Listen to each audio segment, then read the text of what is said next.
days, I had been surrounded by world leaders who were coming to pay their respects before the inauguration of the first democratic government of South Africa. The inauguration would be the largest gathering ever of international leaders on South African soil. The ceremonies took place in the lovely sandstone amphitheatre, formed by the Union buildings in Pretoria. For decades, this had been the seat of white supremacy, and now, it was the site of a gathering of different colours and nations, for the installation of South Africa's first democratic, non-racial government. On that lovely autumn day, I was accompanied by my daughter, Zinani. On the podium, Mr. de Klerk was first sworn in as second deputy president. Then, Thabo Mbeki was sworn in as first deputy president.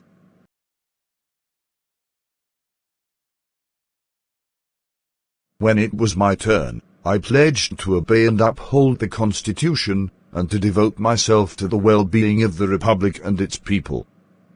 To the assembled guests and the watching world, I said, "Today, all of us do, by our presence here, give glory and hope to newborn liberty.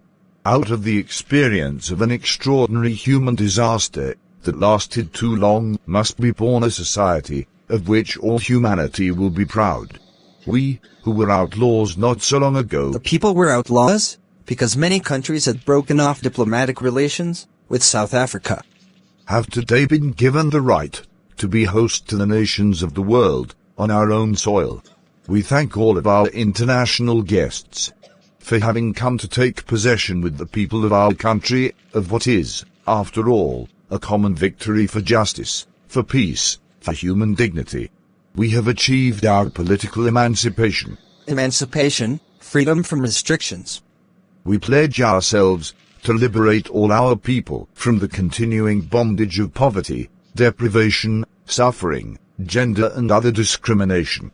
Never, never, and never again shall it be that this beautiful land will again experience the oppression of one by another. The sun shall never set on such a glorious human achievement. Let freedom reign. God bless Africa." A few moments later, we all lifted our eyes in wonder as a spectacular array of South African jets, helicopters and troop carriers roared in perfect formation over the Union buildings. It was not only a display of pinpoint precision and military force, but a demonstration of the military's loyalty to democracy, to a new government that had been freely and fairly elected. Only moments before, the highest generals of the South African Defence Force and Police saluted me and pledged their loyalty. I was aware of the fact that some years before, they would not have saluted me, but arrested me. Finally, a V-shaped pattern of Impala jets left a smoke trail of the black, red, green, blue and gold of the new South African flag. That day, two national anthems were sung. White San, Nkosi Sikelel' Afrika, while the black San, Die Stem. Although that day no one knew the lyrics, but they would soon know it by heart. On the day of the inauguration, I was overwhelmed with a sense of history. In the first decade of the 20th century, a few years after the Anglo-Boer War, and before my own birth, the white-skinned people of South Africa erected a system of racial domination against the dark-skinned people. The structure they created formed the basis of one of the harshest, most inhumane societies the world has ever known. Now, in the last decade of the 20th century, that system had been replaced by one that recognized the rights and freedoms of all peoples, regardless of the color of their skin.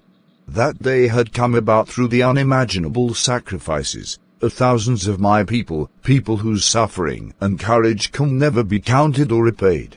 I felt that day that I was simply the sum of all those African patriots who had gone before me. Patriot, nationalist.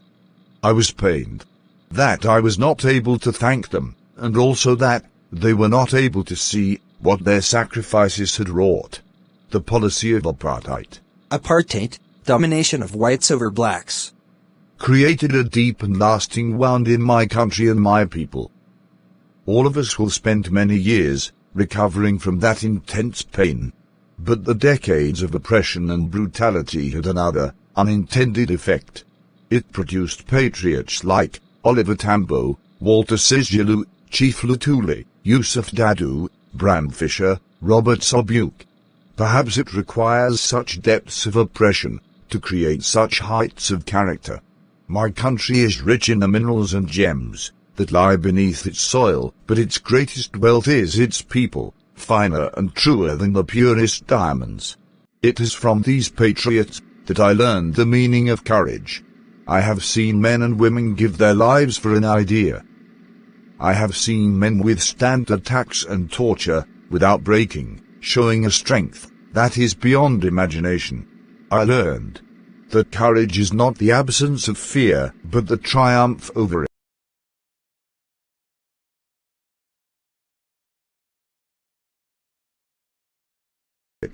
The brave man is not who does not feel afraid, but he who conquers that fear. No one is born hating another person because of the color of his skin, or his background, or his religion. People learn to hate. And if they can learn to hate, they can learn to love, for love comes more naturally to the heart than hate. Even in the most terrible days in prison, when my comrades and I were given pain beyond our ability to withstand, I would see a sign of humanity in one of the guards. It was enough to encourage me and keep me going.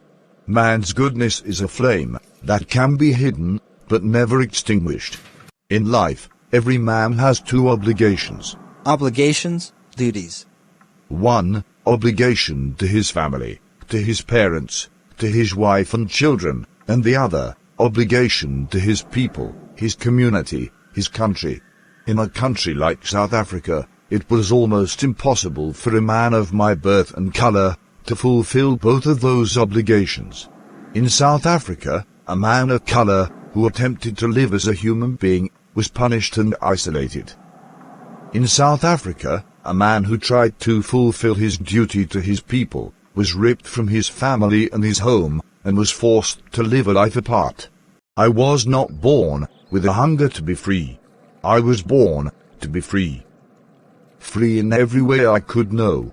Free to run in the fields near my mother's hut, free to swim in the clear stream that ran through my village, free to roast mealies under the stars, and free to ride the slow-moving bulls. As long as I obeyed my father and the customs of my tribe, I was not troubled by the laws of man and God. But when I discovered that my childhood freedom was an illusion, I began to hunger for it. At first, as a student, I wanted freedom only for myself. The temporary freedoms of being able to stay out at night, read what I pleased, and go where I chose. Later, as a young man in Johannesburg, I longed for the basic and honorable freedoms of achieving my potential, of earning my keep, of marrying and having a family. The freedom not to be obstructed in an awful life. But slowly, I saw that not only I was not free, but my brothers and sisters were also not free. I saw that it was not just my freedom that was curtailed, but the freedom of everyone who looked like I did. That is when I joined the African National Congress, and that is when the hunger for my own freedom became the greater hunger for the freedom of my people.